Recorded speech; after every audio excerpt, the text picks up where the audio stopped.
Kilat News Updates. Mga balita ngayon, Senate resolution para i-dismiss ang impeachment case ni VP Sara kinumpirma ni Senator Amy Marcos. Truck driver sa Bataan crash na pumatay sa 3 positibo sa droga ayon sa QCPD. 6 million pesos na halaga ng shabu nasabat sa Baybas sa Mati City, taga Butuan na tulak arestado. Ako po si Cesar Soriano para ihatid ang mga nangungunang balita sa buong kapuluan. Ngayon, inihayag ni Senator Amy Marcos na may isang Senate resolution na nagsusulong ng de facto dismissal ng impeachment case laban kay Vice President Sara Duterte. Sa kumakalat na resolusyon, binigyang diin ang paglabag ng Senado sa konstitusyon dahil sa hindi nito agad na pag-deliberate sa kaso matapos matanggap ang Articles of Impeachment noong February 5.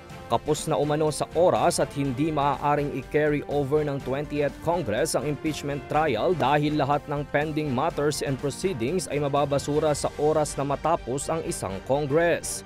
Matatandang iniurong ni Senate President Chis Escudero ang presentation of the articles sa June 11, 2 araw bago ang Sena Dea adjournment ng 90th Congress. Gayunpaman, itinanggi ng ilang mga senador kabilang si SP Escudero ang tungkol sa umano'y inihaing resolusyon. Saad pa ni Senate Minority Leader Coco Pimentel, malaki ang tsansang peke o hindi tunay na dokumento ang kumakalat na kopya.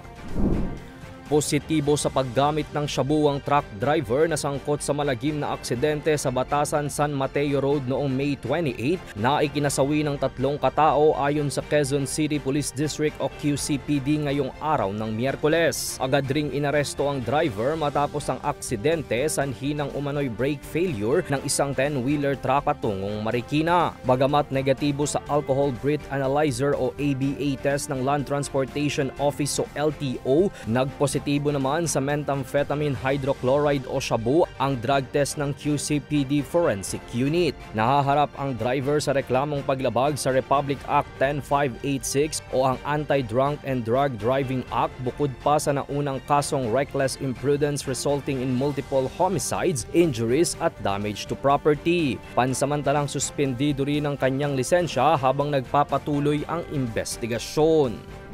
Timbog ang isang hinihinalang big-time drug pusher mula Butuan City sa bypass operation sa MLGR Barangay Central, Mati City, Davao Oriental, bandang 9:25 ng gabi noong June 3. Kinilala ang suspect na si alias J, 46 taong gulang, may asawa at residente ng Barangay Libertad, Butuan City. Nahuli siya matapos magbenta ng isang sachet ng shabu na nagkakahalaga ng 3,000 pesos sa isang POSO buyer mula sa Philippine Drug Enforcement Agency o PDEA. Pinangunahan ng PDEA Regional Office 11 ang operasyon katuwang ang Pro 11, Mati City Police, Coast Guard at Philippine Navy.